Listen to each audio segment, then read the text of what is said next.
Bismillahirrahmanirrahim. Rabbi shrah li sadri wa yassir li amri wahlul 'uqdatam min lisani yafqahu qawli, amma ba'du.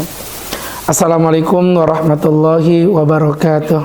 Waalaikumsalam warahmatullahi wabarakatuh. Alhamdulillah hamdan yuwafi ni'amahu wa yukafi mazidah, ya Rabbana lakal hamdu kama yanbaghi li jalali wajhika wa 'azimi sultanik. Allahumma salli wa sallim wa barik ala Rasulillah sayyidina wa maulana wa habibina Muhammadin wa ala alihi wa sahbihi wa man tabi'akum bi ihsanin ila yaumiddin. Amma ba'd, hadratul muhtaramin wal muhtaramat, sahabat-sahabatku, pemuda dan pemudi, sahabat-sahabat Syahdina Mania yang berbahagia. Alhamdulillah hari ini kita dapat berkumpul kembali, bertatap muka, bermuajahah dalam kajian rutin kita masih di Syahdina TV, ya, dalam channel yang belum ditemukan seantero dunia. Ya, alhamdulillah hari ini bisa berjumpa dengan kajian akhwat ini, ya, karena nggak ada ikhwannya. Ya, ini kan kameramen, nggak dihitung, ya. Jadi ini kajian akhwat hari ini, masya Allah. Ya, teman-teman yang berbahagia, membahas tentang sesuai dengan tema yang diminta, yaitu pemuda yang produktif. Kita berbicara tentang konsep pemuda yang produktif. Berarti ada dua kata, ya, ada pemuda dan ada kata-kata produktif. Ya, saya tidak akan berbicara tentang teori pemuda, umurnya berapa, itu nggak penting. Bagi Ustadz, pemuda itu adalah sesosok yang unik. Kenapa yang unik? Perhatikan. Yang pertama, teman-teman, kedahsyatanmu, keimananmu, hai para pemuda, itu membuat Allah kagum kepadamu. Artinya gini maksudnya, kalau ada orang tua beriman itu biasa. Ada orang tua rajin sholat subuh berjamaah itu wajar. Ya, kalau ada orang tua kemudian mohon maaf malam minggu dia ke masjid, ya itu bukan karena keimanan, ya karena memang keadaan. Emang mau ngapain coba? Mau nongkrong di Melawai, masuk angin keles, ya, begitu kan? Makan jagung bakar, kembung perutnya, udah tua kai-kai. Nah, tetapi kalau ada anak muda malam minggu kemudian dia tidak nongkrong di mall, tidak nongkrong di Melawai, tapi lebih justru pada, ya begitu, ya, nongkrongnya di kajian-kajian ilmu, ya, seperti yang Ustadz bina dalam kajian ngapel, ngaji asik, pemuda milenial dan lain sebagainya. Itu bukti kalau kalian memang orang yang sangat amat luar biasa, gitu maksud Ustadz. Ya, kenapa? Karena itulah Nabi SAW bersabda dalam hadis yang disahihkan oleh Imam Ahmad, yu'jibu rabbuka min syabin laisat lahu sabwah. Tuhanmu kagum kepada seorang pemuda yang tidak memiliki sabwah. Sabwah itu apa? Kecondongan untuk berbuat maksiat. Jadi artinya di situ ada kata-kata pemuda yang menjauhkan diri dari perbuatan yang bersifat maksiat. Sehingga teman-teman yang dirahmati Allah Subhanahu wa taala, ini poin yang pertama. Artinya kedahsyatanmu membuat Allah kagum kepadamu. Beda dengan orang-orang yang sudah tua, gitu, ya. Giginya saja tinggal dua, gitu kan. Dia hinggap di mana? Yuk hinggap di jendela, ya kan.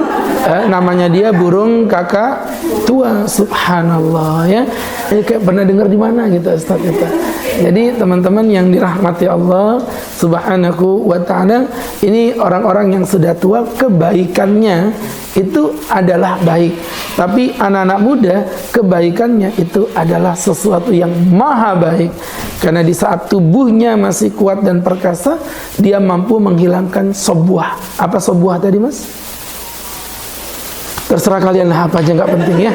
Baiklah. Jadi teman-teman yang berbahagia, kayak gini nih udah kajian. Kalau nggak serius tuh kelihatannya. Ustadznya aja nggak dikasih minum, ya Allah. Baiklah. Iya. Oh, masih OTW. Oke, baiklah. Oke, jadi kalian sebel nggak sih kalau nagih, ya, yang belum bayar cicilan gitu? Mbak, mana kok belum dibayar? Masih OTW, Mbak, sabar. Jadi teman-teman yang berbahagia, yang dirahmati Allah Subhanahu wa ta'ala, itu yang pertama. Kemudian yang kedua, begitu lama penantian itu, ujung-ujungnya air putih. Kirain yang keluar wedang jahe kayak apaan gitu. Baik, jadi teman-teman yang dirahmati Allah Subhanahu wa ta'ala, kembali ke laptop. Yang kedua, pemuda, perhatikan, pemuda yang solih akan dilindungi Allah di hari yang tidak ada perlindungan kecuali perlindungan Allah, yaitu di hari kiamat. Ketika pemuda itu mampu menahan hawa nafsunya dari kecenderungannya pada seorang wanita. Perhatikan, salah satunya yang dikatakan Nabi di dalam hadis, sab'atun yudhilluhumullahu yauma la dhilla illa dhilluh. Ada 7 orang yang akan dilindungi oleh Allah di hari yang tidak ada perlindungan kecuali perlindungan Allah. Dan kerennya, teman-teman perhatiin, ada satu kata yang di situ semuanya menggunakan rajulun. Kalau rajulun itu bisa diterjemahkan seorang manusia. Tetapi di sini ada kata yang betul-betul langsung ditembak sama Nabi, syabun, pemuda. Jadi sabun itu artinya pemuda. Bukan sabun cuci tangan, itu beda. Syabun, seorang pemuda, nasya'a fi ibadatillah, yang dia hidup terdidik dalam lingkungan beribadah kepada Allah. Jadi mohon maaf ya, kayak anak-anak santri tahfidz di dalam pesantren, ya Allah luar biasa. Saya tuh kadang-kadang gimana ya merasakan di saat anak-anak yang lain pagi-pagi pada main Mobile Legend gitu kan, pada jadi bocil FF gitu kan, kemudian dia malah disibukkan dengan berzikir. Saya tuh merinding ngelihatnya. Nah kalau ada kai-kai zikir wajar lah, dia mau meninggal dunia. Ya kan, mau ngapain lagi kalau nggak zikir? Emang kai-kai main video game? Nggak bisa. Sehingga saya tuh membayangkan kalau ada pemuda, ya kayak Ustadz membina komunitas anak-anak muda gitu. Saya tuh kadang-kadang membayangkan ya mereka ini masih muda, mengikuti kegiatan-kegiatan dakwah gitu. Kalau Ustadz kan memang udah kenyang dengan dunia kepemudaan Ustadz gitu ya. Artinya Ustadz sekarang tinggal dakwah, ini wajar. Tapi ada anak muda itu mensupport dakwah saya. Nah, banyak komunitas-komunitas dari teman-teman yang motoran, ada biker subuhan.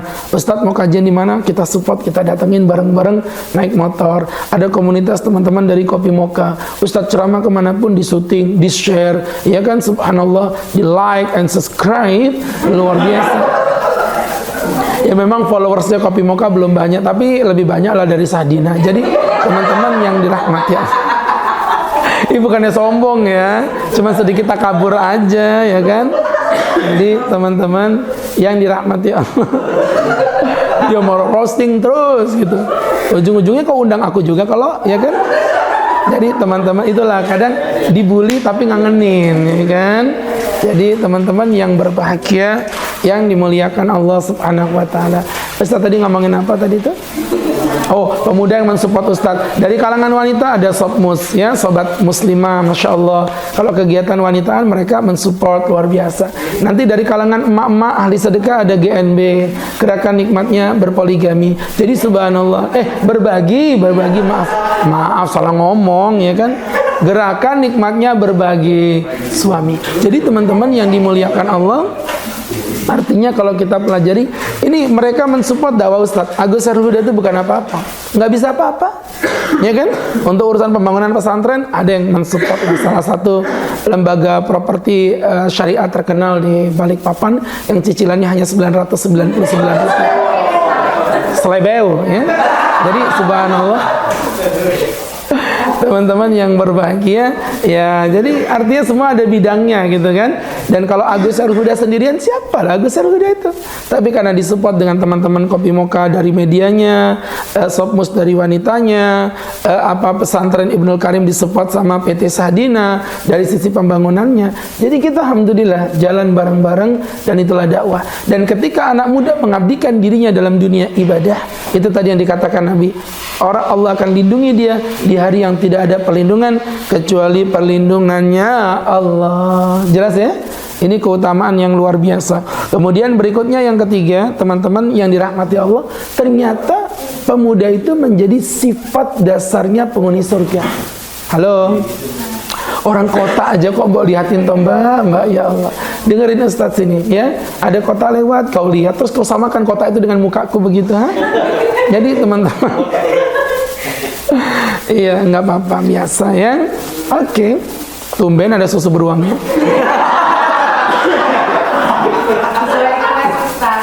Sesuai request ya. Saya kemarin bercanda minta susu beruang. Sadina luar biasa sensitivitasnya, dihadirkan susu beruang. Saya takutnya kepleset, kamu minta istri, dihadirkan istri. Bolehkah? Kalian pikir saya laki-laki murahan? Ya Allah, jadi Ustaz tuh godaannya banyak loh Mbak. Serius. Kemarin ada perempuan, Pak Ustaz, kenapa suamiku itu ada 3? Wih, berinya, kok bisa Bu? Ya Tat, menikah pertama serangan jantung, meninggal. Menikah lagi, kencing manis, diabetes, meninggal. Yang ketiga tabrakan, meninggal. Terus pertanyaannya apa? Pertanyaannya Tat, kalau kami berempat ini masuk surga, nanti aku ini hidup sama suami yang mana Pak Ustaz? Mbak, dengerin ya, dengerin. Di surga itu apapun yang kamu mau pasti akan diberi Allah. Jadi kamu pilih aja di antara 3 itu, kamu mau hidup sama yang mana. Aku sih sebenarnya lebih cinta sama yang nomor 2 Pak Ustadz. Ya nggak apa-apa, nanti kamu hidup sama yang kedua. Cuman kalau boleh tahu kenapa kamu lebih cinta sama yang kedua? Mukanya mirip sama Pak Ustadz. Ya Allah, selebeu. Ya kan, tampang pas-pasan, tapi dikejar wanita. Kalian tampang ganteng tapi gak laku buat apa? Ya kan? Jadi teman-teman yang dirahmati Allah, dengerin Ustaz. Tadi Ustaz ngomong apa terakhir tadi? Selebeu.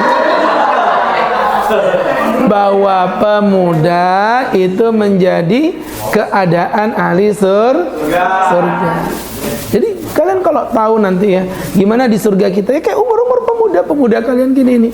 Ya kan, umur 20, 30-an begitu. Jadi itulah umur-umur nanti ketika di surga. Itulah yang dikatakan Nabi dalam hadis sahih riwayat Muslim, wa innalakum antasibbu fala tahramu abada. Kata Nabi, dan kalian terus-menerus akan menjadi muda dan kalian tidak akan pernah menua untuk selama-lamanya. Subhanallah. Jadi nanti kalau udah di surga teman-teman, itu yang terjadi seperti itu. Oke, kemudian berikutnya yang keempat, ternyata pemuda itu sudah ditunjuk oleh Nabi menjadi pemimpin-pemimpin di masanya. Jadi jangan salah, makanya saya sering ngamuk-ngamuk tuh kalau di masjid.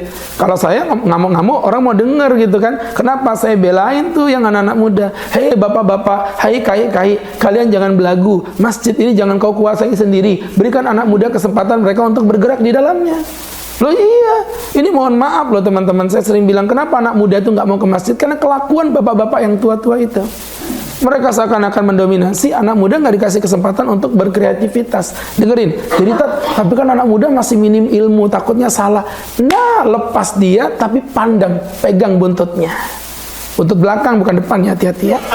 Jadi teman-teman yang berbagi, mulai mikir dia, sabu, buntut depan itu sabu. Aku benci pikiranku. Jadi teman-teman yang dirahmati Allah Subhanahu wa taala, pegang buntutnya. Kalau Ustaz gitu tuh anak-anak yang muda-muda ini sama kayak anak-anak kopi moka ini, Ustaz jalan aja kalian. Tapi Ustaz pelototin, Ustaz liatin, kalau ada yang salah dinasihatin. Jangan diatur anak muda itu. Biarkan mereka berkreativitas. Mana buktinya anak muda dihargai? Kalau Abu Bakar. Waktu itu Abu Bakar dengan Umar tuh ceritanya lagi terjadi perdebatan. Mau ngumpulin Quran dalam satu buku. Di zaman Nabi nggak ada Quran sebukuan begitu. Nggak ada. Akhirnya waktu itu Umar berkata, wahai khalifah muslimin, yaitu Abu Bakar As-Siddiq, kumpulkan Quran dalam satu buku. Kata kata Abu Bakar, kaifa af'al ma lam yaf'aluhu Nabi sallallahu alaihi wasallam. Bagaimana mungkin aku bisa melakukan sesuatu yang tidak dilakukan oleh Nabi Umar? Aku tidak mau. Kata Umar, berhadza khair. Tetapi ini baik. Akhirnya setelah dinasihati sama Umar, karena penghafal Quran sudah banyak yang meninggal dunia, ditakutkan Quran akan hilang. Akhirnya subhanallah, Abu Bakar dilapangkan Allah hatinya. Apa yang dilakukan Abu Bakar? Dia tidak manggil orang tua. Dia memanggil Zaid bin Thabit. Zaid ta'al, Zaid kemari. Innaka rajulun syabun. Kamu adalah seorang pemuda akilun yang cergas. La attahimannak. Aku tidak berhusnudzon, maksudnya tidak meragukan kehebatanmu. Wa qad kunta taktubul wahya lin nabi. Sedangkan engkau pernah menulis wahyu di sisi Nabi. Fatattabi'il Qur'an fa ajma' lahu. Untuk itu aku berikan kamu amanah. Mulai sekarang kumpulkan Quran satu persatu secara teksnya dan kamu tulis wahyu-wahyu Allah itu. Mohon maaf teman-teman, pekerjaan apa lagi yang lebih mulia dibandingkan diamanahi untuk mengumpulkan teks-teks ayat Al-Quran? Ya, mohon maaf teman-teman, tuh yang membuat Pancasila aja bangganya nggak ketulungan. Yang merangkum undang-undang dasar aja dibangga-banggain sampai hari ini. Ya, tetapi ini yang mengumpulkan wahyu Quran bukan orang tua, anak muda bernama Zaid bin Sabit.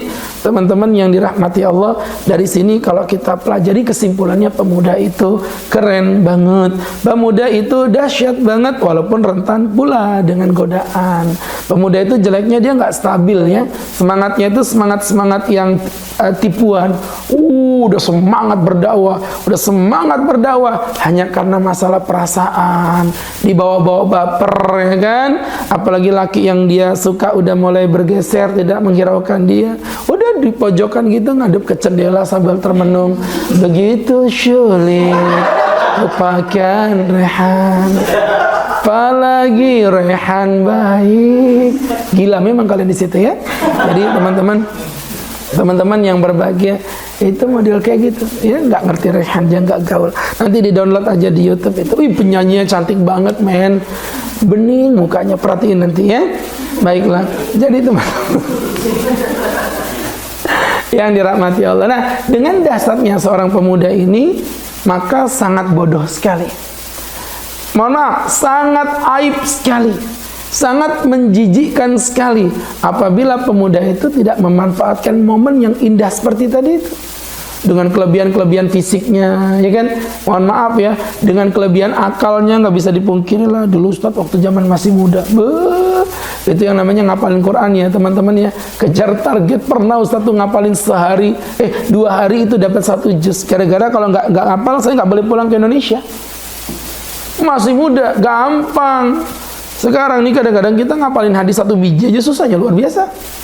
Tidak bisa dipungkiri teman-teman ya. Artinya berangkat dari situ kedahsyatan antum, kelebihan yang antum miliki, kekuatan yang antum miliki. Dan ini memang yang saya selalu sampaikan dengan Mas Dodi juga.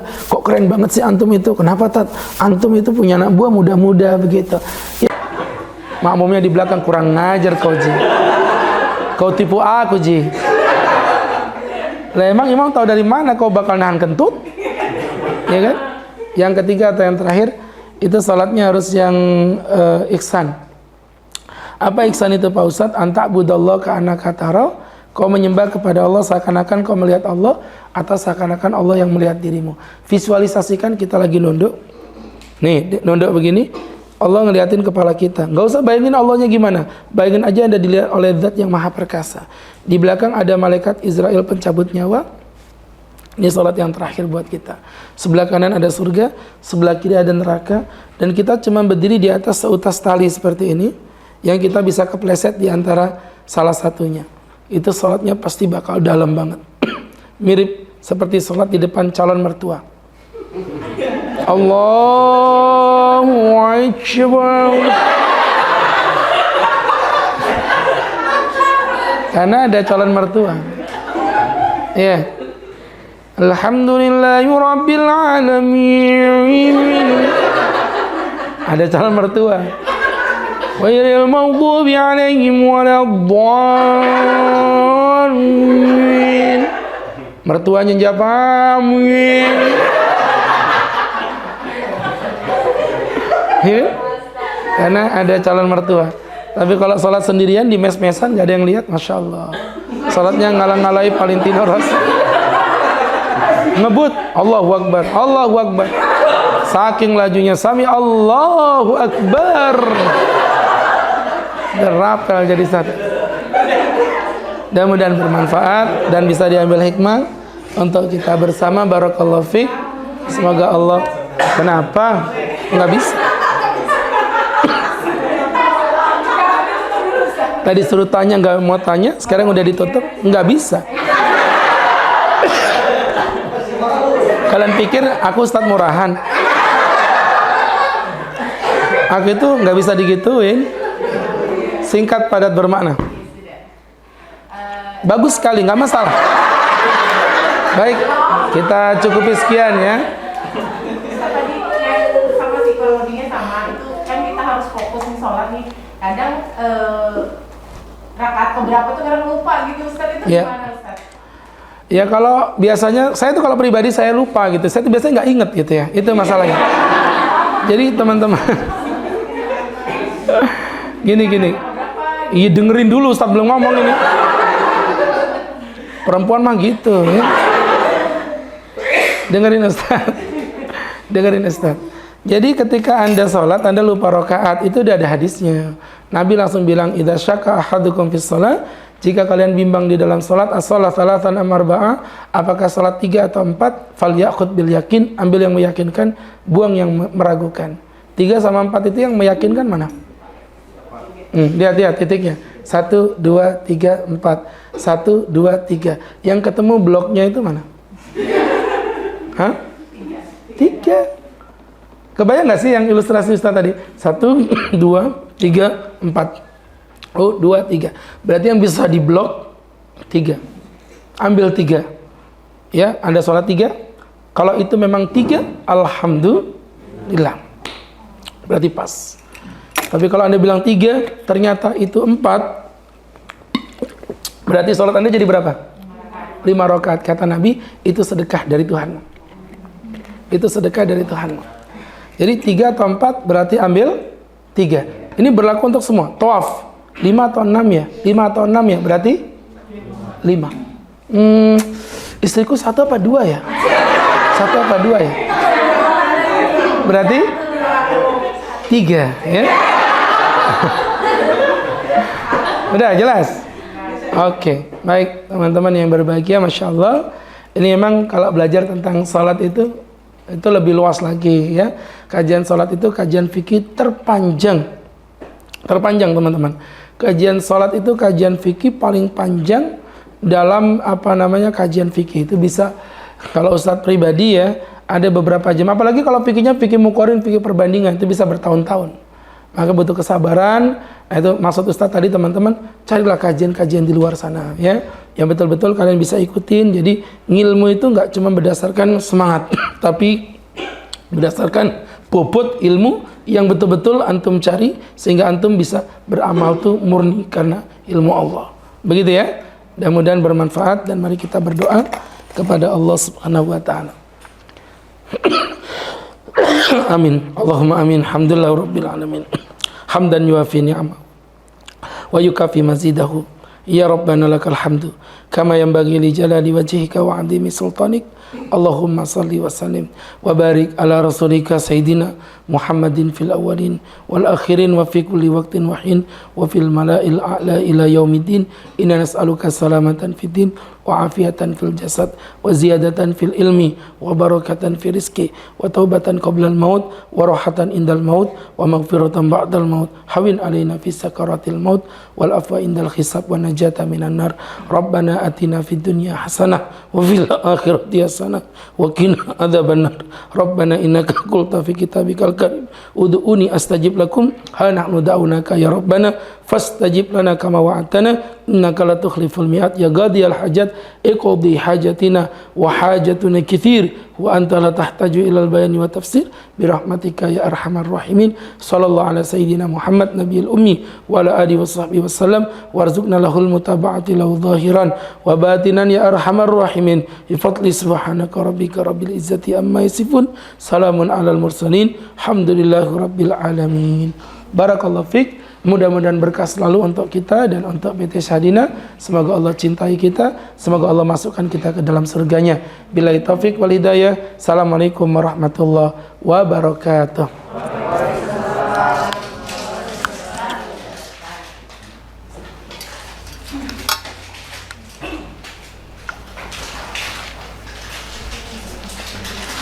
Nanti duit siapa? Ustaz mau tanya.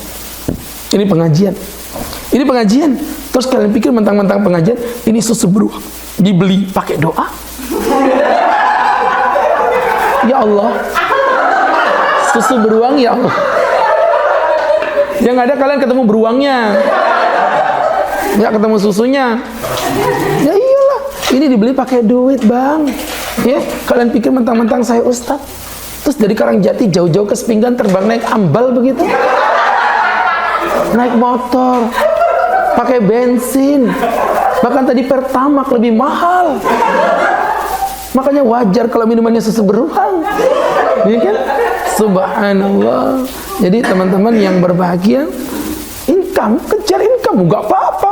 Makanya mohon maaf ya, masa pandemi kemarin itu kan sempat betul-betul kita off lah pendapatan. Saya pikir hampir semua merasakan. Teman-teman yang berbahagia, saya waktu itu senyum. Kenapa? Sebelum pandemi itu saya punya proyek-proyek yang saya kerjain mati-matian sampai berkeringat-keringat. Itu sempat dibecandain sama teman-teman. Udahlah nggak usah ngoyo, orang duit udah ada, nggak usah ngoyo. Ngoyo itu maksudnya maksa gitu ya. Saya bilang nggak apa-apa lah. Coba bayangkan kalau itu saya waktu itu nggak ngegas. Di masa-masa pandemi mungkin nggak punya tabungan. Dan pada saat itu Masya Allah, Alhamdulillah di masa pandemi Allah kasih sayang buat Ustadz dan keluarga, masih ada rekening yang bisa digunakan untuk menjalani kehidupan. Karena sebelum pandemi Ustadz ngotok, ngegas. Nah maksud Ustadz begitu, teman-teman juga nggak apa-apa. Yang di bagian marketing ngegas, nggak apa-apa. Cari duit sebanyak-banyaknya mumpung masih muda. Yang laki-laki untuk menafkahi istrinya, yang perempuan untuk mensupport suaminya, yang masih jomblo, hari gini masih jomblo kasihan banget. Ya kan? Kasihan jomblo ini. Iya, jomblo itu nggak ada di zaman Nabi. Makanya ada seorang laki-laki, Pak Ustadz, tolong dong doanya supaya kami lepas dari sifat jomblo. Saya bilang, hei mas, kalau kamu pengen doa lepas jomblo, jujur aja nggak ada. Karena di zaman Nabi memang nggak ada jomblo. Jomblo itu bid'ah, dolalah. Ya, karena di zaman Rasulullah itu nggak ada jomblo. Perawan masuk umur balik dilamar orang, janda selesai masa iddah dilamar orang. Jadi kalau kalian kayak begini nggak dilamar-lamar, jadi teman-teman yang berbagi nggak usah pacaran, Mbak ya, karena wanita yang solihah itu tidak layak dibeli mawar, mereka lebih layak untuk dilamar.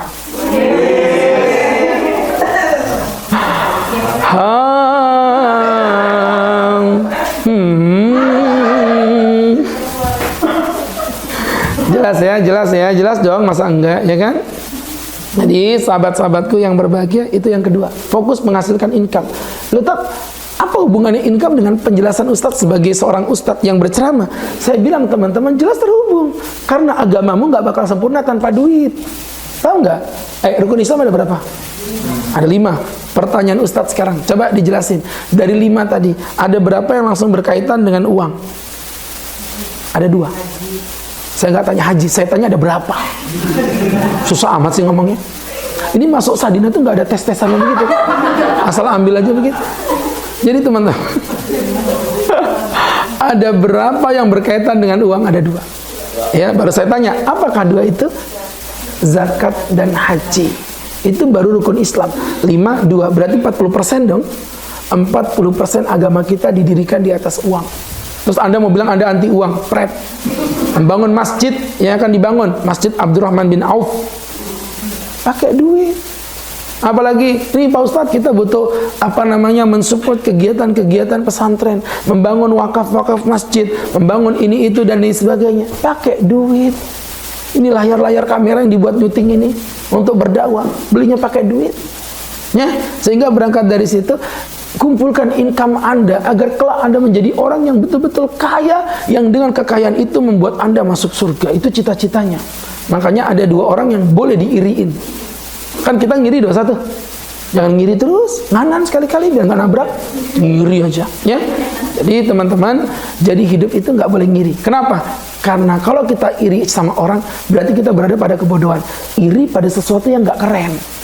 Mobilnya bagus banget Pak Ustadz. Ya gitu kok iri. Gak pantas, karena mobil itu bakal dia tinggal kalau dia mati. Gak bakal dipakai. Makanya mobil ambulan jenazah. Aku iri tat isinya cantik. Ya cantik sementara, besok dia bakal menua. Iya kan? Suaminya ganteng banget. Yang ganteng tuh belum tentu setia. Gak usah dibangga-banggain. Ada tuh yang ganteng dicekik, dibanting, masuk kamar mandi. Saya tidak ngomongin siapa-siapa loh ya. Saya tidak ngomong siapa-siapa. Jadi teman-teman yang berbahagia, jangan bangga, jangan iri pada sesuatu yang nggak pantas diiriin. Kata Nabi, ada 2 yang halal diiriin. Siapa Nabi? Yang pertama adalah orang kaya yang dengan kekayaannya dia bersedekah dan akhirnya dia masuk surga. Yang kedua orang yang alim, yang berilmu, yang dengan ilmunya dia mengamalkan dan dia mendakwahkannya. 2 orang ini yang pantas kita iriin. Saya iri dengan Imam Syafi'i. Ya, saya iri dengan Imam Syafi'i. Saya iri dengan yang nyumbang pesantren wakifnya itu. Ya subhanallah, namanya Pak Madio. Beliau mewakafkan tanahnya 1,2 M, 1000 meter persegi. Ya, 1000 meter persegi wakaf 1,2 M harganya, tepat di tengah kota ya. bukan di belakang stadion Persiba. Secara gitu, beda level lah. Jadi teman-teman yang berbahagia, nggak usah emosi, saya punya juga di situ ya, tenang aja. Jadi teman-teman, nomor satu ya, nggak tahu itu tanahnya belum diurusin, kayaknya belum selesai urusannya. Baik, giliran DP aja kalian nyasar, Pak Ustadz mana DP-nya, cepat dibayar gitu. Sudah dibayar nggak selesai urusan tanahnya. Jadi teman-teman, nggak tahu siapa gitu namanya. Jadi teman-teman yang berbahagia, yang dimuliakan Allah, dengerin Ustadz, income-nya dikencengin supaya nanti kalian bisa jadi orang kaya yang dengan kekayaan itu bisa bantu-bantu orang dalam kebaikan. Ya iyalah, pimpinan antum mana mungkin kirim semen ke pesantren Ustadz kalau pimpinan antum nggak punya duit. Pimpinan antum nggak mungkin dong bantu urusannya IMB-nya pesantren Ustadz kalau pimpinan antum nggak punya uang, nggak punya kekuatan. Sehingga berangkat dari situlah teman-teman jadi anak muda yang kaya. Nah, caranya semangat bekerja. Jadi marketing yang pontang-panting, pantang mundur sebelum pulang bawa pelanggan. Maksudnya suratnya jangan pelanggannya dibawa pulang ya. Jadi teman-teman yang berbahagia. Yang ketiga adalah menghasilkan kebahagiaan untuk orang lain. Jadi sebagai seorang pemuda, teman-teman yang berbahagia, yang dimuliakan Allah, target kita adalah membahagiakan orang lain. Karena membahagiakan orang lain itu pada hakikatnya membahagiakan diri sendiri. Saya kasih contoh, bahwa orang kalau mikirin kehidupan, kebutuhan orang lain, maka kebutuhan pribadinya akan diberikan Allah kemudahan. Jadi ceritanya itu begini, teman-teman yang berbahagia, yang dirahmati Allah, ada seorang wanita naik motor bawa anak kecil. Tiba-tiba dia jatuh tepat di pertigaan Gang Buntu. Tahu Gang Buntu ya? Dekatnya Rapa itu, Gang Buntu. Itu termasuk daerah yang paling sering berbohong. Namanya Gang Buntu, tapi tembus ke Karangrejo. Iya kan? Bohong, dusta. Jadi teman-teman akhirnya jatuh. Ketika jatuh itu dia lihat anaknya kepalanya kena pelipitan trotoar, berdarah. Namanya ibu yang lihat anaknya berdarah kepalanya, pakai enggak gerak lagi bu. Langsung dia angkat motor, dia tinggalin barang, dia tinggalkan. Bu, panggil ambulan bu. Nggak usah. Dia lari ke Ibnu Sina di daerah Rapa itu. Lumayan loh, jaraknya hampir 1 kilo. Dia berlari sampai di Rapa, masuk UGD di Ibn Sina. Ketika dimasukkan ke dalam Ibn Sina, apa yang terjadi? Anaknya kepalanya dijahit, kasih obat anti rasa, akhirnya anaknya tidur tenang, dan pada saat itu ibunya lega. Alhamdulillah. Bersamaan dengan dia berkata Alhamdulillah, dia merasakan sakit di bagian kaki sebelah kanannya. Ada. Kata dokter, kenapa bu? Sakit sekali kaki saya dok. Kemudian dicek di rongsen, positif kakinya patah. Perhatiin omongan Ustadz, kita keselau aja, jalan kaki nggak kuat. Dia ini kakinya patah, berlari dari Gang Buntu sampai ke Ibnu Sina, kok kuat? Saya kasih tahu kekuatannya ada di mana. Karena dia pada saat itu fokus memikirkan keselamatan anaknya. Pada saat anaknya sudah selesai, disitulah manusia akan fokus memikirkan dirinya sendiri. Dan pada saat dia memikirkan dirinya sendiri, di saat itulah dia baru merasakan sakit pada dirinya. Ngerti maksudnya? Artinya kalau kita hidup cuma mikirin diri sendiri aja, hidup kita menderita. Maka kalau mau jadi pemuda yang produktif, ya tadi tuh, pemuda yang memikirkan kebahagiaan orang lain. Yuk anak muda bersih-bersih di pantai Manggar. Kalau dipikir logika, ngapain sih orang gila aja buang-buang waktu bersih-bersihin pantai, ngapain juga Pak Ustadz? No, Anda kalau mindset berpikirnya begitu, nggak pernah menemukan arti kebahagiaan. Kebahagiaan itu pada saat kita melihat orang bahagia. Makanya mohon maaf ya, kayak Ustadz pribadi nih, mohon maaf nih, dari subuh tadi kajian, jam 8 tadi Ustadz kajian di Lanal Angkatan Laut, jam 10 tadi ngisi kajian di Pertamina, kemudian jam 12 tadi Ustadz ngisi kajian di daerah Geraha, kemudian habis itu jam 2 Ustadz ngisi kajian di PLN, kemudian sekarang ada di sini. Nah itu semua kalau dibilang Ustadz capek-capek, tapi kenapa Ustadz begitu semangat? Karena Ustadz ketika berceramah, yang Ustadz pikirkan adalah gimana membahagiakan teman-teman untuk bisa dapat ilmu, tapi nggak boring, tapi nggak capek, tapi nggak ngantuk. Begitu. Nah kalau ngelihat teman-teman udah bersemangat, ya Ustadz ikut bersemangat juga. Malah pernah Ustadz yang dulu tabrakan itu, ya mungkin sebelum COVID itu, tahun 2000 berapa? COVID itu berapa? 2020 ya?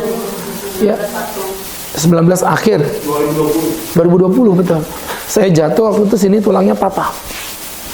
Ketika Ustadz jatuh waktu itu depan Hotel Blue Sky, Ya begitulah seorang ustadz itu jatuh pun elit gitu ya, depan hotel.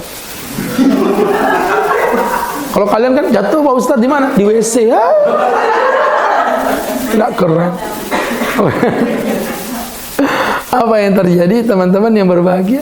Akhirnya Ustadz waktu itu jatuh, sempat sih ditolongin orang gitu ya, ditolongin orang. Tapi waktu itu saya tuh habis selesai sadar itu saya liatin motor saya baik-baik aja. Motor saya gitu, paling cuma spion doang yang patah, badan baju nggak ada yang robek. Ya udah, saya pikir baik-baik aja, it's fine. Di sini ada sakit sih, tapi saya nggak ngerasa kalau sampai patah, nggak kebayang. Nah pada saat itu ada telepon, Pak Ustadz udah di mana? Astagfirullah ya Bu, saya datang Bu ke Kampung Baru, Ustadz ngisi pengajian. Dari Kampung Baru Cekling, masuk jam 3 Ustadz ke Abbas Ataya Mandiri di Pupuk ya. Kemudian jam 4:30 Cekling di kantor pajak Kanwil. Ba'da maghrib Cekling, Ustadz ngisi di Gang PLN. Kemudian Ba'da Isya di Catering Nikmat. Nah di Catering Nikmat itu ada jemaah tanya, Ustadz kok nggak simetris badannya, agak miring gitu kan. Dia kan lama ikut dengan saya kajian, udah tahu lah body saya gimana. Jadi dia ketika ngelihat agak beda, miring Pak Ustadz. Iya ke Mbak, iya. Ya sudah, kalau gitu Pak Ustadz diantar aja ke rumah sakit. Diantar ke rumah sakit, di rongsen ternyata positif patah. Dokternya itu sampai ketawa, Ustadz, tidak mungkin Ustadz tidak ngerasa sakit. Kok Ustadz habis tabrakan masih pengajian 5 kali? Gimana Pak Ustadz ini? Ya gimana doknya? Dokter boleh aja punya ilmu, tapi saya ngerasain. Tidak sakit dok. Ah, gak mungkin tat, orang patahnya itu begini kok. Ini tuh serpiannya nancap ke daging, ini sakitnya luar biasa loh. Ustadz gimana nggak sakit? Nggak sakit, ya mungkin karena saya udah biasa disakiti dengan jemaah saya gitu. Jadi kebas gitu kan, janjian 3:30 sampai sini belum ada siapa-siapa gitu kan. Begitu sakit hatiku ini gitu. Jadi teman-teman yang berbahagia, yang dimuliakan Allah, maka teman-teman produktivitas seorang pemuda yang ketiga, membahagiakan orang lain, orang tua. Ya orang lain itu termasuk orang tua, betul. Orang tua, ya saudara, ya pimpinan, ya teman, siapapun termasuk membahagiakan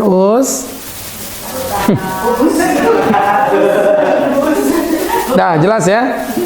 Jadi teman-teman ada 3 sudah. Tadi yang pertama apa tadi? Produktif dengan menghasilkan apa tadi? Pahala. Kemudian yang kedua fokus menghasilkan apa tadi? Apal aja duit kalian ya. Yang ketiga menghasilkan apa tadi? Kebahagiaan kepada orang lain. Khairun nas anfa'uhum linnas. Sebaik-baik manusia adalah yang paling baik kepada sesama manusia. Udah, pokoknya teman-teman fokus membahagiakan orang lain. Insya Allah nanti ada saatnya teman-teman akan merasakan kebahagiaan yang asli berasal dari Allah. Wallahu fi aunil abdi madamal abdu fi auni akhi. Karena manusia akan merasakan satu pertolongan dari Allah manakala dia memikirkan untuk menolong kepada sesama. Kemudian yang keempat, membahagiakan diri sendiri. Jangan lupa juga membahagiakan diri sendiri itu apa? Ini saya perlu sampaikan biar teman-teman memahami arti produktivitas itu. Jangan kayak orang yang lagi, mohon maaf ya, kesetanan gitu loh, nggak ngerasain dirinya sendiri. Ada kan orang yang sibuknya cari income sampai dia lupa dengan kepentingan dirinya sendiri. Oh iya, ada yang sampai dia mendolimi dirinya sendiri. Saya bilang, saya kajian, tapi kalau waktunya istirahat, saya istirahat. Saya kajian, tapi kalau udah pulang ke rumah ketemu istri, anak, ya stop. Saya nggak akan lagi buka HP, gitu ya. Ada momen-momen di mana kita harus mementingkan kepentingan diri kita sendiri juga. Jangan mendolimi diri sendiri. Makanya kalau punya duit, kenapa enggak jalan-jalan? Loh, saya loh yang dalam kondisi sesibuk ini aja, kalau ada momen untuk bisa jalan-jalan, Ustaz. Kadang sama istri, Ami, kita mungkin nggak bisa jalan jauh-jauh ya. Paling kita kayak ke Malang gitu aja sih. Malang yang ada RSUD itu. Kalau mau ngadem-ngadem yang udaranya dingin kan kita ke daerah Batu gitu, yang ada bis-bisnya. Jadi teman-teman yang dirahmati Allah, yang enggak gitu, saya itu bercanda. Kalau seriusnya sih alhamdulillah, bukannya sombong sih, cuma sedikit takabur aja ya. Baru pulang sih dari Jordan, mampir ke Palestina. Ya, sambil cari-cari hawa-hawa hangat di Mesir kemarinnya. Jadi seperti itu. Ustadz keren banget, banyak banget duitnya. Endorse, tahu nggak sih ya? Endorse, tahu. Jadi teman-teman, iya, endorse-nya gitu, bukan cuma dipajang di baliho.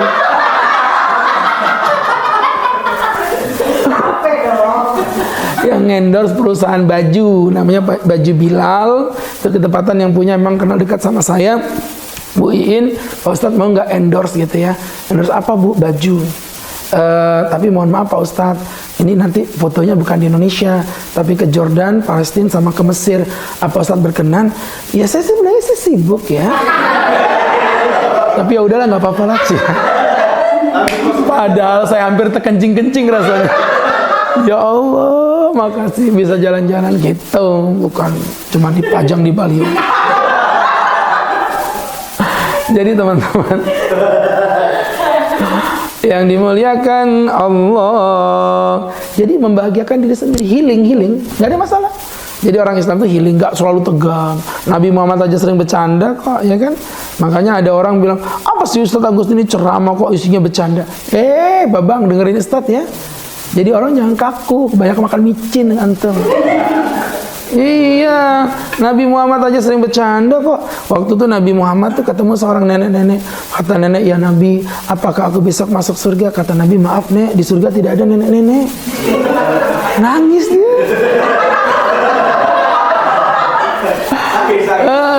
Dia nangis ketemu sama Aisyah, ditanya kenapa nek? Kata Nabi, aku nggak bisa masuk surga. Bukan begitu nek, maksud Nabi itu nenek itu nanti kalau di surga akan berubah, nenek akan direnov ya.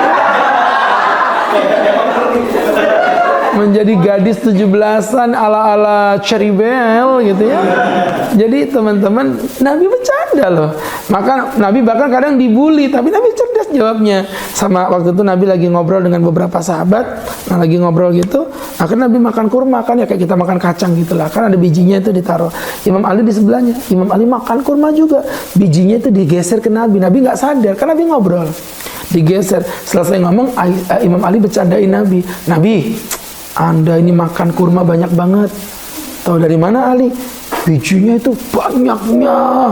Nah, ketawa semua orang tahu bercanda itu.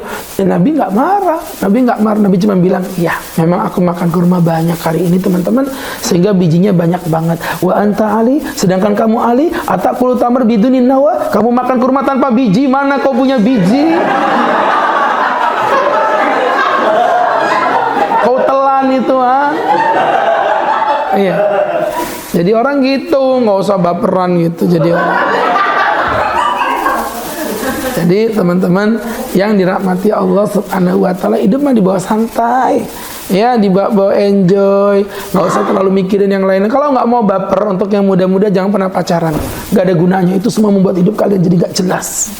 Oh iya, dan kebanyakan anak muda, karena saya pernah jadi anak muda, ternyata mereka kalau berpacaran bukan karena pingin dapat pacar, enggak, cuman pingin eksis. Ya kan? Aduh Pak Ustadz, hari gini aku nggak punya pacar. Apa kata dunia? Gitu ngomongnya. Hari gini nggak punya pacar. Apa kata dunia? Hei kalian yang beriman jawab. Hei, hari gini kau masih pacaran. Apa kata akhirat? Gitu dong. Jadi teman-teman yang dimuliakan Allah Subhanahu wa taala, ya, termasuk yang baru datang ketika pengajian mau selesai, yang dirahmati Allah Subhanahu wa taala. Oh iya. Teman-teman yang berbahagia, yang dirahmati Allah Subhanahu wa taala, kebahagiaan untuk diri sendiri. Jadi nggak masalah nih. Mungkin lah sekali-kali Syadina gitu kan, ngadain jalan-jalan ke Malang gitu kan. Mungkin. Bawalah jalan-jalan misalnya ke mana namanya, ke Pantai Manggar, ke Tritip, ngeliatin buaya. Ya teman-teman yang berbahagia, yang dimuliakan Allah. Yang kelima atau yang terakhir, ini udah terakhir, semangat teman-teman. Udah terakhir ini. Ini kalau dengar kata-kata terakhir itu pasti mukanya terang. Akhirnya sampai juga. Padahal yang terakhir ini mau Ustadz bagi jadi 15 bagian. Kurang lebih setengah 7 lah kita selesainya. Mau? Saya yang nggak mau ya. Saya nggak mau. Jadi teman-teman yang berbahagia, yang dirahmati Allah, menjadi pemuda yang produktif dengan memanfaatkan sisa usia untuk menebarkan ilmu dan dakwah di jalan Allah Subhanahu wa taala. Itu produktivitas seorang pemuda. Dan kalau udah ngomongin dakwah, antum jangan berpikir dakwah itu selalu, mohon maaf ya, ngaji, ngajakin orang sholat. No, ngajakin orang untuk menjadi sukses juga bagian daripada dakwah. Ajakin teman-temannya semuanya untuk bareng-bareng sukses fid dunya wal akhirah, baik di dunia maupun di akhirat. Karena kesuksesan dunia terbukti menjadi sesuatu yang sangat efektif untuk menuju kesuksesan di akhirat. Kalau kita mohon maaf cuma berpikirnya sholat, puasa, enggak, kita saling berdakwah dalam seluruh kebaikan ya. Teman-teman yang mungkin di rumah masih belum terlalu aktif, udah gabung di Sadina, ya kan? Ntar jualan rumah, hanya 999 per bulan. Ingin punya rumah seharga cicilan motor? Jangan lupa hubungi nomor di bawah ini. Jadi teman-teman yang dirahmati Allah, artinya berangkat dari situ dakwah itu indah. Dakwah itu ya mau menasihati tapi mau juga dinasihati. Jangan nanti jadi pemuda yang enak anget. Kalau nasihatin orang pinternya luar biasa. Mas, maaf mas ya, masnya tadi sholatnya nggak tumaknina, marah dia. Wih, kamu berani menghina aku ya? Aku ini jelek-jelek gini lulusan pesantren. Pesantren mana mas? Pesantren kilat. Ya, 3 hari, 2 hari sakit, sehari bolos, cocok. Astagfirullahaladzim. Ya udah gitu sombongnya luar biasa. Jadi teman-teman yang dimuliakan Allah Subhanahu wa taala, dengan itulah kita menjadi pemuda yang insya Allah produktif di dunia wal akhirah. Ulangi, untuk menjadi pemuda yang produktif ada 5 poin. Yang pertama, menghasilkan apa tadi? Pahala. Fokus untuk semangat apapun yang mendapatkan pahala, sikat. Jangan pernah beda-bedain pahala. Ini amalannya kecil Pak Ustadz, pahalanya kecil. Oh, nggak bisa. Orang nggak pernah tahu masuk surganya gara-gara apa. Bilal bin Abi Rabah, muadzin Nabi, harusnya dia masuk surga gara-gara adzan. Bilal pejuang, harusnya dia masuk surga gara-gara jihad. Tapi ternyata Bilal masuk surga hanya karena sholat wudhu yang gak viral di mata manusia. Hati-hati. Makanya pelacur pulang melacur, ketemu anjing beliur-liur, diambilkan dengan sepatu penuh lumpur, melalui air pakai sumur. Allahu Akbar, lur, dulur. Ya, jadi teman-teman yang dirahmati Allah. Loh, kalian pikir gitu tuh mudah? Ayo ulangi kalau bisa. Oh, jadi ustadz itu susah, tahu nggak? Makanya wajar minumnya susu beruang kayak begini. Ya, jadi teman-teman yang dirahmati Allah susah. Nih teman-teman, pelacur hina, anjingnya juga hina, sepatunya hina, surga. Ya, jangan ngeremehin yang kecil. Kayak gini nanti keluarga Syahadina Masya Allah masuk surga bareng-bareng. Di surga ntar ketemu malaikat gitu kan, kat sini kat. Kan di surga bebas lah, ya kan? Ada apa Ces? Aku ini masuk surga gara-gara apa Kat? Pasti gara-gara aku rajin pengajian sama Ustadz Agus ya? Enggak.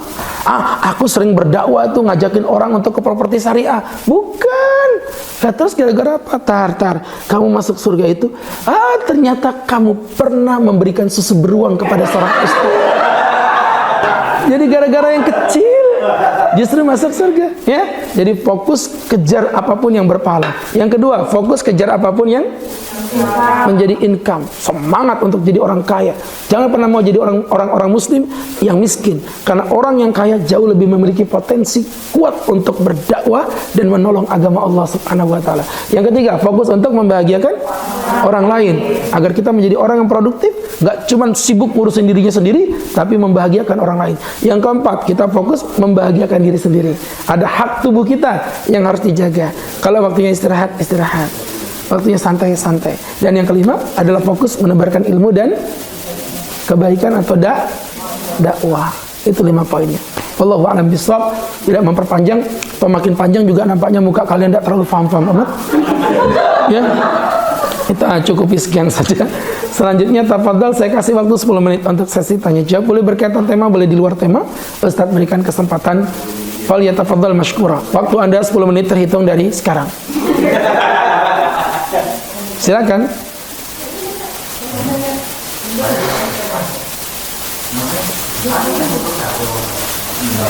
Suruh tanya malah diskusi itu ya, cepat. Silakan.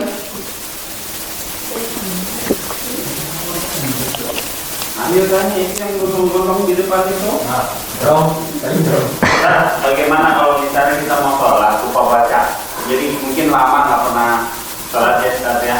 Lupa bacaan, lupa koma gitu ya kan Ustaz. Nah, kan banyak itu kan, wah, mikirnya gitu kan, karena dia ya mungkin lama ya nggak pernah sholat, nggak pernah ini, mungkin waktu masih kecil ternyata udah pas udah gede ya, jadi lagi sholat lupa bacaan lupa ini jadi malas lagi Ustaz ya. Nah, bisa sholat tuh nanti nggak terima gitu, atau yang mikirnya udah mikir negatif aja. Gimana Ustaz kalau misalnya lupa bacaan, lupa ya banyak rukun-rukunnya yang lupa lah gitu Ustaz. Baik, memang syaratnya orang beribadah diterima sama Allah itu ada dua. Yang pertama adalah ikhlas, dan yang kedua adalah ittiba. Ikhlas itu apa? Ikhlas itu mengikhlaskan diri karena Allah. Kalau ittiba itu apa? Ittiba itu ya ittiba begitu. Jadi ittiba itu dia semacam ittiba, ya. Jadi ya ittiba gitu ya. Jelas ya? Jelas, memang jelas-jelas kalian nggak memperhatikan saya ya. Ittiba itu apa? Ittiba itu mengikuti apapun yang diajarkan Nabi. Gitu. Jadi ini dua syaratnya. Harus ikhlas, tentu di luar iman ya. Kalau iman udah pasti itu kan. Ikhlas dan ittiba. Kalau ikhlas tapi nggak ittiba, nggak ngikutin cara yang diajarkan Nabi, tertolak. Atau mengikuti cara aturan Nabi tapi nggak ikhlas, juga tertolak. Dua-duanya harus ada. Tapi itu bukan kesempurnaan. Ada sebuah proses yang dihargai oleh Allah Subhanahu wa taala. Siapa di sini yang ikhlasnya udah 100%? Gak ada. Ilmu juga begitu. Ilmu itu, teman-teman, apalagi tadi backgroundnya kan katanya lama nggak sholat, berarti harus bertobat, tobat nasuha. Dan salah satu syarat tobat itu adalah al-iqla' anidunub, melepas mata rantai dosanya. Dan mata rantai dosanya adalah kebodohan. Dan kebodohan itu harus dibasmi dengan mengikuti kajian. Maka ikuti kajian, belajar bagaimana tata cara sholat yang benar. Nah, proses menuju ke kesempurnaan itulah yang tadi Ustaz bilang, Allah adalah Ghafurur Rahim, dan pengampun lagi pemaaf. Sampai kata para ulama, andai kata mu'allaf tidak bisa sholat, kemudian dia berkata dalam sholatnya hanya membaca Allah, Allah, karena dia nggak ngerti apa-apa, maka yang seperti itu akan Allah maafkan. Itu namanya kebodohan karena keterbatasan. Yang tidak dimaafkan Allah itu keterbodohan karena keteledoran. Ya, kamu nggak ngaji, sholatmu jelek. Maaf ya Allah, saya nggak tahu. Kamu tinggal di mana? Di Papua Nugini, di Timor Leste, tinggalmu di balik papan. Di Madinatul Iman, ku bela, ku bangun, ku jaga beruang madu Persiba. Belakangnya kompleks Sahdina. Ya, teman-teman yang berbahagia nggak bisa. Itu akan dituntut oleh Allah. Jadi ngerti ya? Kalau misalnya ini orang nggak sholat, kemudian nggak ngerti cara sholat, Anda bertobat nggak apa-apa. Tapi cepat-cepat Anda belajar, Anda pelajari, dan kemudian untuk kedepannya makin baik, dan makin baik. Ikhlas dan ittiba. Itu syarat diterimanya amal ibadah, tapi Allah menghargai prosesnya. Itu. Ada yang lain? Silakan. Ini tadi yang ketiga adalah membahagiakan orang lain. Ya. Nah, gimana kalau misalnya ada orang mau membantu saudaranya, membayarkan utang saudaranya yang riba. Jadi saudaranya minta tolong bantu untuk melunasin, tapi dia nggak mau bantu. Alasannya karena dia takut kesifatan dari dosa riba itu, karena membantu melunasin utang riba. Itu gimana Pak? Baik, begini teman-teman ya. Ketika ada orang membutuhkan bantuan, apakah kita harus membantu? Iya, betul. Selama kita membantu tadi bukan dalam kemaksiatan. Tapi kalau udah membantu dalam proses kemaksiatan, nggak boleh. Wa ta'awanu 'alal birri wat taqwa wa la ta'awanu 'alal ismi wal 'udwan. Saling tolong menolong dalam kebaikan dan kebenaran, dan jangan saling tolong menolong dalam permusuhan dan juga keburukan. Nah, riba itu dosa. Apa kita boleh membantu orang yang begitu, Pak Ustadz? Gini, Anda boleh membantu dia, tapi ada syaratnya. Satu, komitmen dia untuk bertaubat terlebih dahulu. Komitmen dia untuk benar-benar bertaubat. Kalau hanya untuk melunasi dan dia akan berutang riba lagi, jangan pernah dibantu untuk selama-lamanya. Satu. Yang kedua, ketika membantu, kita harus punya power. Kita tekan si tukang riba tadi. Saya mau bantu saudara saya melunasi utangnya. Daripada Anda kejar-kejaran sama saudara saya bantu untuk melunasinya. Tapi mohon maaf, hanya pada rasul mal. Hanya pada modal pokoknya saja. Dulu utangnya berapa? Saya bayar sekian. Berapa utangnya? 100 juta bang. Sama bunga 130 bang. Ku kasih 100 juta atau enggak sama sekali. Takut juga dia sebenarnya. Ya udah bang, nggak apa-apa lah. Ya udah modal 100 juta. Ya jangan minta 130. Kalau 30 saya nggak mau ngasih, apapun alasannya. Begitu caranya mbak. Ya. Nah, tapi ingat harus ada komitmen untuk bertaubat, taubatan nasuha. Karena kalau enggak sama aja kita mensupport kegiatan maksiatnya. Satu terakhir.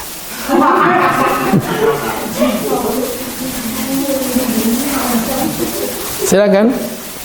Ya. Ini juga semua banyak masalah metode dakwah sih Ustaz ya. Kan saya juga tergabung di dalam organisasi dakwah namanya itu Kato Kajian Trotoar. Mungkin Ustaz pernah dengar ya? Belum. Belum pernah ya? Saya betul atau Nah, itu kan kita punya visi dan misi itu kan untuk mengajak orang itu hijrah, tapi Iya. yang kita targetnya orang jalanan sama anak-anak yang mungkin banyak takut itu Ustaz ya. Karena kan kalau kita mengajaknya itu dengan cara ayo kita sholat, dia kan merasa kayak malu atau canggung gitu Ustaz ya. Maka kita menggunakan metode yaitu bikin uslub atau metode dakwah itu yang bersifat sementara, yaitu di mungkin depan ruko, acaranya itu malam minggu. Minimal kayak teman-teman ini kan mereka tuh nggak selain kita ajak aja ke kantor itu ngopi-ngopi bareng, kita dengarkan kajian nih seperti apa tuh ceramah itu umum lah. Nah itu gimana? Apakah mubah saja atau bagaimana atau tidak boleh atau gimana sih Ustaz? Baik. Pandangan Islam. Jadi gini teman-teman, syarat dakwah itu yang pertama, materinya memang betul-betul materi yang benar. Satu. Yang kedua, cara penyampaiannya, cara deliverynya juga harus benar. Gitu. Kalau dua item ini sudah ada, berinovasilah terhadap yang lain-lainnya, monggo, tidak ada masalah. Contoh, kayak tadi kajian katro nih, apa ngadain kajian trotoar, ngadain di pinggir-pinggir jalan untuk manggilin teman-teman yang mohon maaf masih belum mendapatkan hidayah secara sempurna.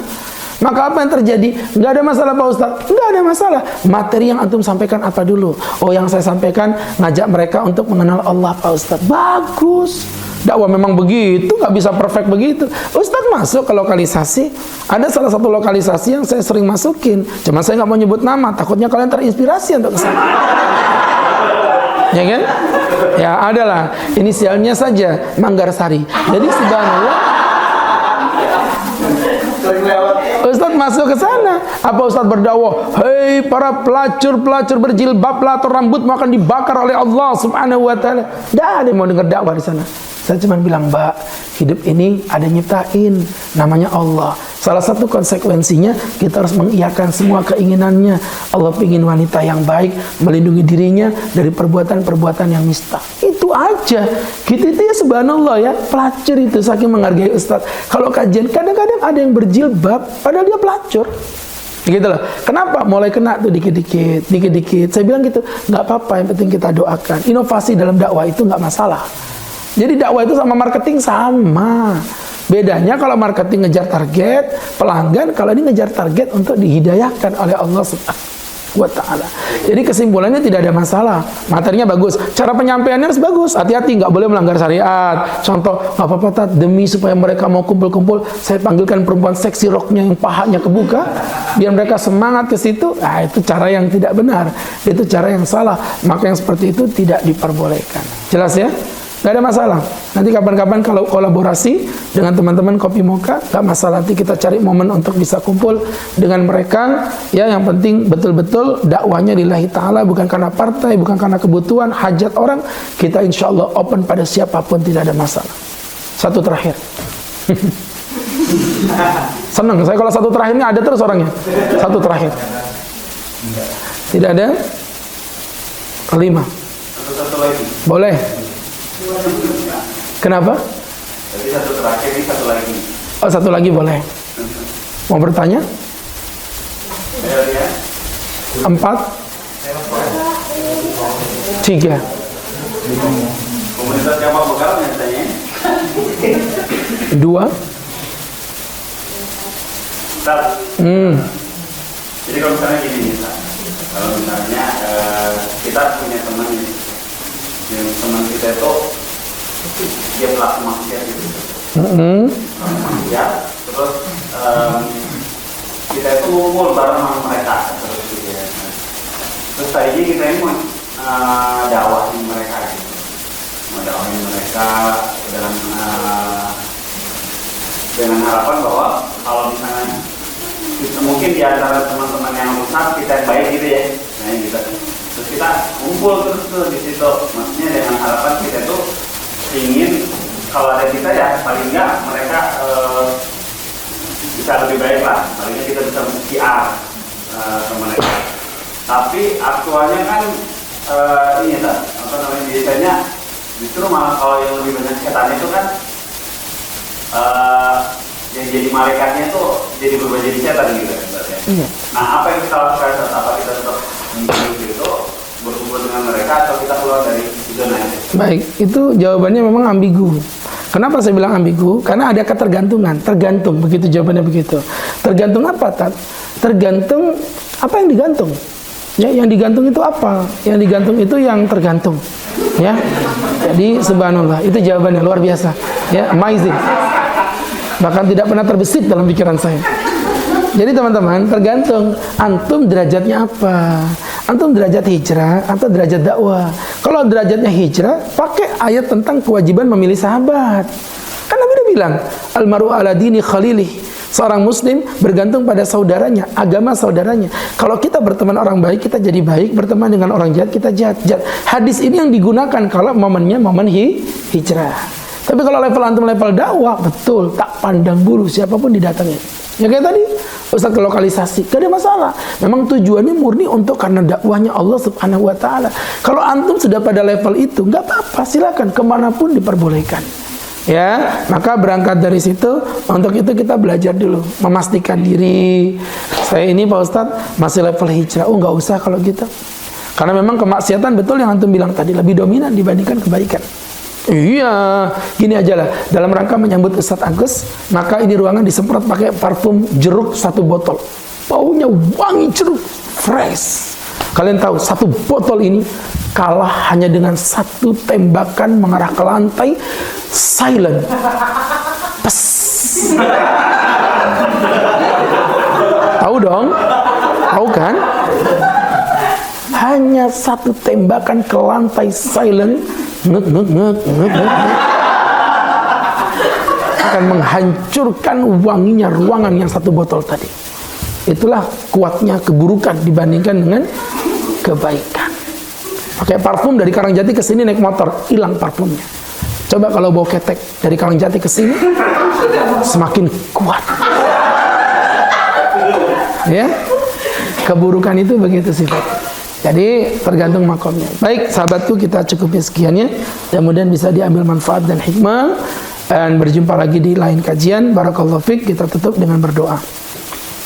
Amin amin alhamdulillah rabbil alamin. Salatu wassalamu ala sayyidil mursalin wa ala alihi wa sahbihi ajma'in. Inna nas'aluka salamatan fid din wa afiatan fil jasad wa ziyadatan fil ilmi wa barakatan fil rizqi wa taubatan qabla al maut wa rahatan indal maut wa maghfiratan ba'dal maut. Amin alina fi sakaratil maut wal afwa indal hisab wa najata minan nar. Rabbana atina fid dunya hasanah wa fil akhirati hasanah wa qina adzabannar. Wa sallallahu ala sayyidina Muhammad nabiyil ummi wa ala alihi wa sahbihi wasallam. Alhamdulillahi rabbil alamin. Barakallahu fiik. Berjumpa di lain kesempatan. Semoga berkah untuk kita, keluarga kita, dan perusahaan tempat kita bekerja. Assalamualaikum warahmatullahi wabarakatuh.